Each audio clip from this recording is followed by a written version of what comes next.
know what I'm saying? I wasn't in those situations, you know what I'm saying, looking for marriage, you know what I'm saying, or in those situations, saying looking for a forever partner or nothing, I was just fucking, you know what I'm saying, and boom, there go kids, and it's sad, but you know what I'm saying, it's the truth. What's up, young scholars? This the DadCypher.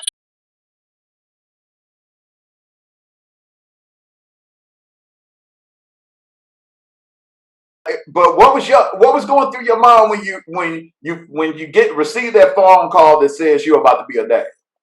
Okay, first off, I was 15, so I was a kid myself. I was a kid myself, so it was definitely fear, definitely. Oh my God, scared to death because I'm like, yo, I don't even really take care of myself. You know what I'm saying? Right. Mom Duke's still buying me stuff. You know what I'm saying? So to be honest with you, as far as she's concerned, having have when she was born, it kind of grew me up a little bit in the sense of I knew that I had to get some money. You know what I'm Right. saying? It made me know I had to get some money. You know what I'm saying? Being broke wasn't an option. You know what I'm saying? Got to provide. You know what I'm saying?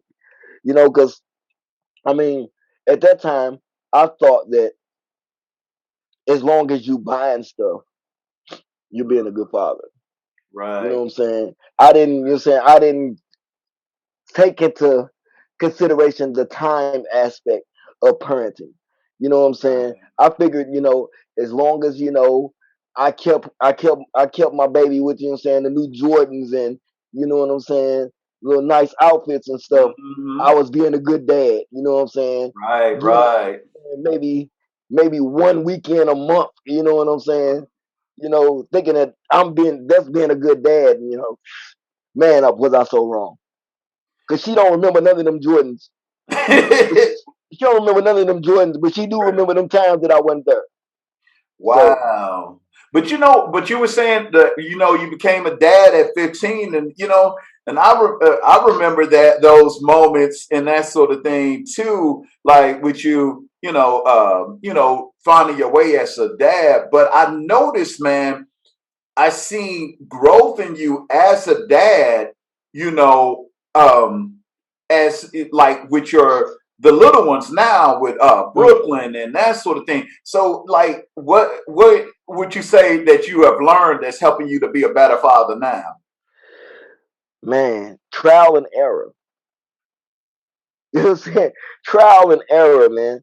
And then another thing, my last two kids are by my wife. Mm, They're by my wife. So I'm in the home with them. You know what I'm saying? I'm around. You know what I'm saying? Not only am I buying things, I'm there. You know what I'm saying? I'm chastising, I'm teaching. You know what I'm saying? All the things that a father should do. You know what I'm saying? So with them, it's definitely different in that aspect. Just on the sense that I'm here. wow, man. You know what I'm saying? Just being there makes a hell of a difference. Being a active and present parent. You know what, and I'm glad you brought that up, man. One of the biggest things that I think black males get criticized the most about. They always say, "Well, we have like a bunch of kids in unwed relationships and that sort of thing." Do you think being married makes a difference in the way that you raise a child? Do you think that it's a major difference in who you are as a father, or do you feel it's a It's a major difference as to who you are as a person in general. If you take your marriage seriously, right? you know what I'm saying. But you know what I'm saying. But if you bullshitting and lollygagging with it, it's just a piece of paper. Just you know what I'm saying. Just a piece of paper.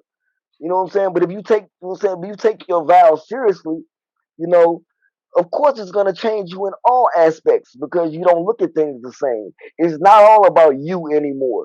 You know what I'm saying? You doing everything. You know what I'm saying? As a family unit. You know what I'm saying? And that, you know what I'm saying, makes a big difference, you know what I'm saying, in your whole train of thought. You know what I'm saying? Right, right. You know what? And I would say my situation was totally, my kids came out of just my marriage and that sort of thing. But I will say this, man, what you're saying about being out the home greatly changed it because although I was a wed father when I had all my children, man, that divorce changed everything. Man, Everything. it's like, dude, it's like all of a sudden I'm used to waking up, seeing my kids and, the cereal and the craziness to once a week, like, damn, what Man. are they And doing? and, and, You and know? then not only that, the fact that the kids may resent you a little bit, Yeah, feel abandoned or whatnot, you know, because a lot of times, and it's sad, but a lot of times, that other parent tends to talk down on the parent to the children, and the children take that stuff in, and after so long, they begin to believe it. You know what I'm saying? Like with one of my children, um, I got separated from her at maybe 3 years old, and we were just now starting to rebuild our relationship. And when we first started rebuilding our relationship, she was like, "Whoa, you know what I'm saying? You abandoned me." And I was just like, "Wow, you really think that?" You know yeah, what I'm saying? But the whole time, it was never me. It was her mom that kept her away from me. You know, real and time. after her talking to my family, and getting to know the real situation behind the thing, she realized, like, wow, I didn't have a deadbeat dad. I had a bitter mom. You know what? And a lot of people don't understand that. Like some people may turn around and say, "Well, that's an excuse. What you do to fight?" And I'll say this: I have fought, and me and my ex-wife, we had a lot of custody battles and that sort of thing. Although I would say through the courts, I was fortunate enough every other day. I mean, every other week to see my kids. But nonetheless, man, it's a lot of my friends that have experienced like, hey, I get there and the mom say you can't pick them up this week, or it's like that, what they call it, maternal gatekeeping, like the mother, like Man, close the gate on the father. So man, that sort of thing. And a lot of people don't think that's real, but I'm trying to tell a lot it's of it, dads, it's very real. And hold on, let me speak on this as well. You know what I'm saying? Everybody don't have the means to pay for attorneys, and you know yeah. what I'm saying, and all that, because custody battles cost. You know what I'm Yes. saying? Everybody, you know what I'm saying, everybody's not in a position to, you know what I'm saying, to to go out and get lawyers and fight, you know what I'm saying? And when you're not able to do that, you fall subject to, you know what I'm saying, to the way that they want to do things. Yeah, because it costs thousands of dollars. I'm on the other end of that. It costs Yeah, thousands of dollars. These lawyers don't come cheap, man. yeah, I know. And it's rough. But man, that leads me to my next question for you, man. You know, it's a lot of people that may say, well, what makes what black dads go through any different from any other dad?